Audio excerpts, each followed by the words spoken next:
बात करते हैं ओपन पोर्स की। ओपन पोर्स और उसके बाद स्किन के अंदर मुख्तलिफ तरह की एक्नीज और पिंपल्स का डेवलप होना एक बड़ा कॉमन इशू है। और ओपन पोर्स को ट्रीट करने के लिए, बेहतर करने के लिए, इम्प्रूव करने के लिए आजकल हम मुख्तलिफ किस्म के प्रोसीजर करते हैं। ओपन पोर्स हमारा जो ख़ास तौर पे पाकिस्तान का गर्म इलाका है या इंडिया का या मुख्तलिफ इस तरह के जो रीजन्स हैं, इसमें एक कॉमन इशू है। और लोग कहते हैं डॉक्टर साहब कोरियन स्किन कैसी बन जाएगी। तो वो जो कोरियन स्किन है या ग्लास स्किन है वो एक ठंडे इलाकों की वो स्किन टाइप्स हैं जो वहाँ पाई जाती हैं। हमारे इलाके में पोर्स की साइज़ को हम रिडक्शन करके स्किन की क्वालिटी को इम्प्रूव कर देते हैं, लेकिन उसको बिल्कुल कोरियन स्किन अचीव करना या ग्लास स्किन अचीव करना बड़ा मुश्किल होता है। लेकिन हम स्किन की क्वालिटी को या पोर्स के साइज़ को इतना रिड्यूस कर देते हैं कि स्किन को हम स्मूथ स्किन के अंदर शिफ्ट करते हैं।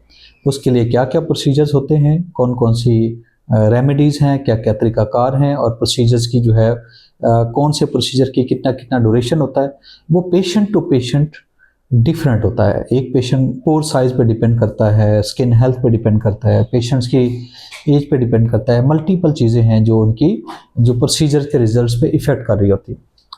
इस वीडियो में मैं आपको 3 चीज़ों के बारे में बताना जा रहा हूँ कि हम जो कॉमनली यूज़ कर रहे होते हैं स्किन के पोर साइज़ को रिडक्शन करने के लिए।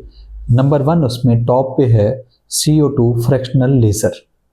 CO2 फ्रैक्शनल लेज़र के बारे में अक्सर मैं बताता रहता हूँ कि जिनकी स्किन हेल्थ ठीक है, पोर साइज़ ज़्यादा हैं, एक्ने के स्कार्स हैं, उसके लिए पोर साइज़ को रिड्यूस करने के लिए इट्स वेरी गुड।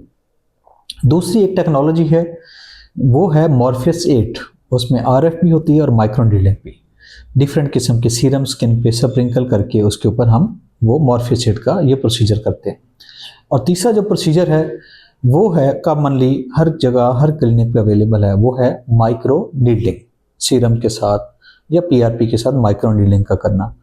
तो मैं अपनी प्रैक्टिस में CO2 फ्रैक्शनल लेज़र को टॉप पे रखता हूँ और उसके बाद मॉर्फियस 8 को और फिर एंड पे माइक्रो नीडलिंग को, क्योंकि रिजल्ट्स जो है वो सबसे ज़्यादा जो हैं वो CO2 फ्रैक्शनल लेज़र के हैं, उसके बाद मॉर्फियस 8 के हैं, फिर माइक्रो नीडलिंग के।